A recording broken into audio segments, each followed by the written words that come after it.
Attention! Go! Well, it's good they got away cleanly. So it's Nottingham Trent University on the left of the picture, but we're zooming into Durham University in purple.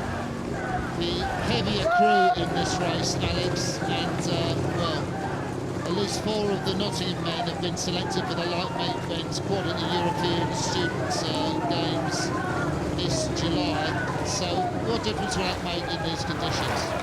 Well, it looks like Nottingham have got the longer stroke and they're a bit more together. This is Durham's 3rd boat at the regatta.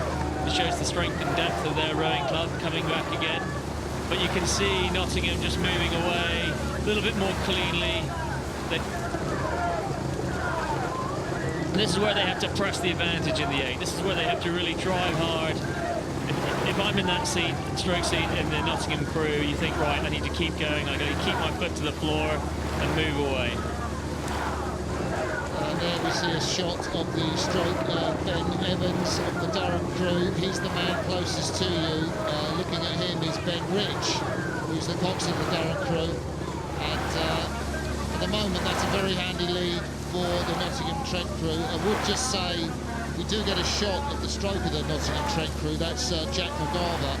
His brother rode earlier, I think, in the Whitehall Challenge Cup. There he is. There's a shot of Jack McGarver with the white peak hat. Of course, he rode at Chester as his brother, and well, it's great for their dad to be here watching 2 of his sons race at Henley, Alex. Absolutely, Martin. And he's doing a very good job. He's very relaxed in his shoulders. He's rowing a long stroke for the crew behind him and setting a good tempo, and that's key in this conditions. It's very, very challenging conditions out there right now. I was out in the lunch break, and I don't think I've ever raced or rowed in conditions here like this at Henley today. But when you say that, I mean, because you kind of got the wind with the stream, what is it that makes it so difficult, Alex?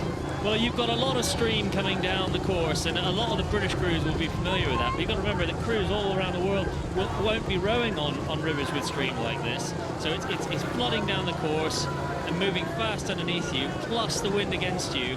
It's a really difficult feeling, not what you normally get in training on a lake or a canal or anything like that. And so it's very, very difficult.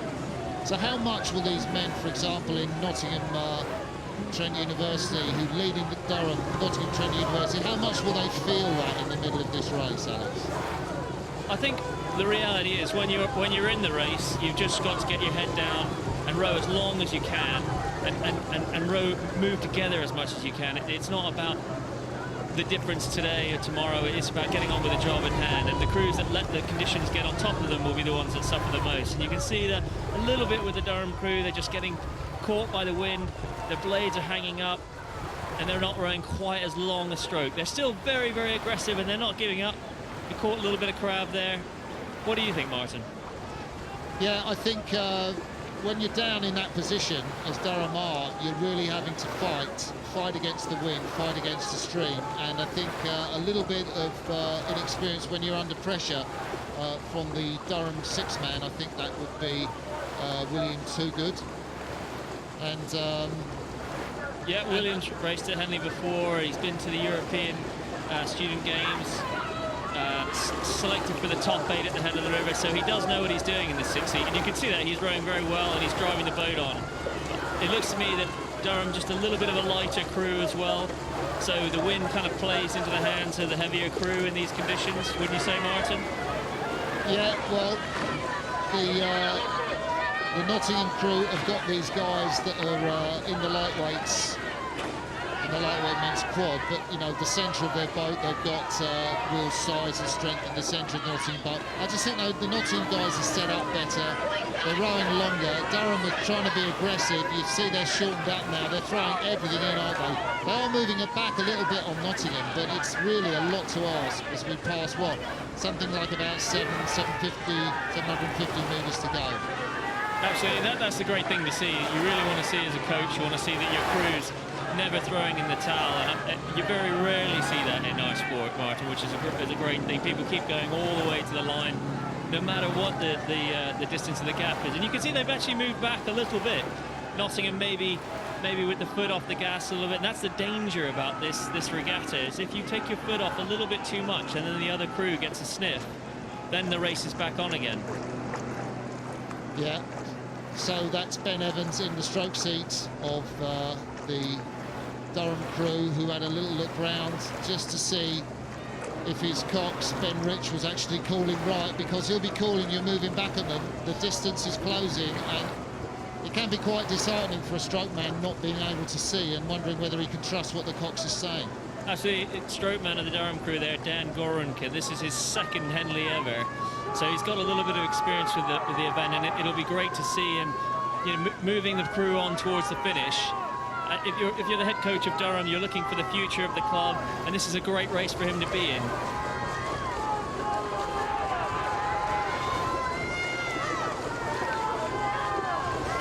So yeah, we've got a close race coming up on the top of your screen. It's the men from Nottingham Trent University. Kept that long stroke all through the race in the headwind. They got that early lead. Durham have stuck to their task. The men from Durham University, that programme headed by Wade Hall Craggs, the former British international sculler, Olympic sculler. And Durham University have never let up. But really, with only something like 300 metres to finish now, it's going to take a miracle for them to get through. Absolutely. Nottingham look very in control. They're rowing a very long stroke, very efficient. They've got the confidence, they've got the crew behind them. They can relax more in the arms. They can let the energy be conserved a little bit for tomorrow's race. It's good to see the effort being put in by the Durham crew, but this is where the stroke man of that Nottingham crew is rowing very, very long, efficient stroke. As you said before, he's going to have a happy father today. Yeah? So you can hear the cheers from the enclosures, and it's always extremely heartening when you get down to this point of the course, particularly rowing against the stream and against the wind. You think, here's them, well, we're close to the finish. And you get a little bit, you can see on the screen that you get a little bit of wind shadow in this last little bit as you come along the grandstand.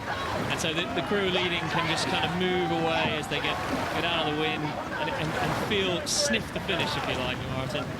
Yeah, and both these crews have got what we call bucket rigs in the middle, which is kind of the coach have set them up to try and, you know, maybe make the boat go a bit straighter.